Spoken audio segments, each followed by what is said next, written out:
బొమ్మలు చూపించడం, వస్తువులను చూపించి ఇదేంటి ఐడెంటిఫై చేయడం, మ్యాథ్స్. సో రకరకాల మీ ఎడ్యుకేషన్ సిలబస్లో అవన్నీ ఉంటాయి, అవన్నీ పెట్టుకోవచ్చు. పిల్లవాడికి కొంచెం జ్ఞాపక శక్తి పెంచడానికి ఏం చేయాలి అంటే, మనం ఏదో చెప్పాలి కదా, మన డ్యూటీ చెప్పడమే కదా అని కాకుండా పార్ట్ వైజ్ చిన్న చిన్న బిట్స్ కానీ చెప్పాలి. అవసరం ఉంటే మళ్ళీ టీచింగ్ కూడా చేయాలి. వాడికి మళ్ళీ పునశ్చరణ అవన్నీ అడగాలి, ఇదేంటిది అదే అడిగి వాడిని అర్థం చేయించుకొని మళ్ళీ రీటీచింగ్ కూడా చేయాలి. అన్నిటికంటే ఏంటంటే రీఇన్ఫోర్స్మెంట్ ఆఫ్ మెమొరీ అంటాం. అంటే మెమొరీని, జ్ఞాపక శక్తిని బలోపేతం చేసేదాన్ని రీఇన్ఫోర్స్మెంట్ అంటే. దాంట్లో ఎక్కువ మనము ప్రైజ్, గిఫ్ట్. వీళ్ళకి ఏం తెలుస్తుంది, మనం ఏదో చెప్పి హార్ష్గా మాట్లాడితే వాళ్ళకి ప్రేమతోటి వాళ్ళకు ఏదన్నా ఇస్తే మెచ్చుకుంటే మనకి ఏదో ఒకటి గిఫ్ట్ లాంటిది ఇస్తే, ఇట్లా చేస్తే నాకు నేను మంచి పని చేసినట్టు అని ఆ మైండ్లో ఫిక్స్ అయిపోతుంది, సబ్ కాన్షియస్ మైండ్లో ఫిక్స్ అయిన కాబట్టి అట్లాంటి పనులే చేయడానికి ప్రయత్నం చేస్తాడు. సో ఈ మెమొరీలో గుండిపోతుంది. ఏదైనా కూడా మంచి చేసినామంటే, మనం మెచ్చుకున్నామంటే అది ఎప్పటికి ఉండిపోతుంది. ఇలాంటి మంచి పనే చేయాలి అనేది వాడికి మైండ్లో ఉండిపోతుంది.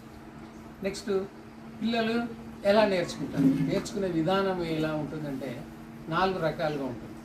ట్రయల్ అండ్ ఎర్రర్ అంటారు. వాడు నడుస్తాడు, లేస్తాడు, ఒక అడుగు వేస్తాడు, కూలిపోతాడు, కింద కూలబడతాడు. అట్లా నేను పడిపోయినా నూకుంటాడు, మళ్ళీ లేస్తాడు పిల్లవాడు. లేచి వాడు కాళ్ళు నిలబడి 2 అడుగులు వేసిన దాకా వాడు ప్రయత్నం చేస్తూనే ఉంటాడు. ఇదే ట్రయల్ అండ్ ఎర్రర్ మెథడ్ అంట. దాంట్లో సక్సీడ్ అయినప్పుడు వాడికి అవి ఇచ్చేస్తారు. కానీ ఊరుకోరు పిల్లలు, ఊరుకుంటారా? ఎన్నిసార్లు పడ్డా లేచి పిల్లలు ఒక కూర్చున్న ప్రయత్నం, నడిచే ప్రయత్నం. ఇది కూడా చైల్డ్ మెంటాలిటీ కదా వీళ్ళది. మెంటల్ ఏజ్ ఎంత ఉంటుంది వాడిన? 20, 30, 20, 25 ఏళ్ళు వచ్చినా 5-10 ఏళ్ళ మెంటల్ ఏజే ఉంటుంది వాళ్ళ. కాబట్టి ఆ ఏజ్ దృష్టిలో పెట్టుకుని వాడికి టీచింగ్ చేయాల్సి వస్తుంది. రెండవది అబ్జర్వేషనల్ లెర్నింగ్, ఇమిటేషనల్ లెర్నింగ్.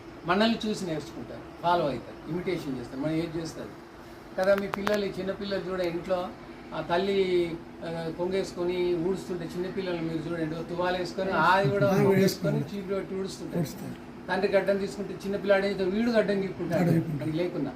ఇవి చాలా ప్రభావితం చేస్తారు పిల్లలలో మోటివేషన్, అబ్జర్వేషనల్ లెర్నింగ్, ఇమిటేషనల్ లెర్నింగ్. కాబట్టి మనం అందుకని మనం మంచుకుంటారు.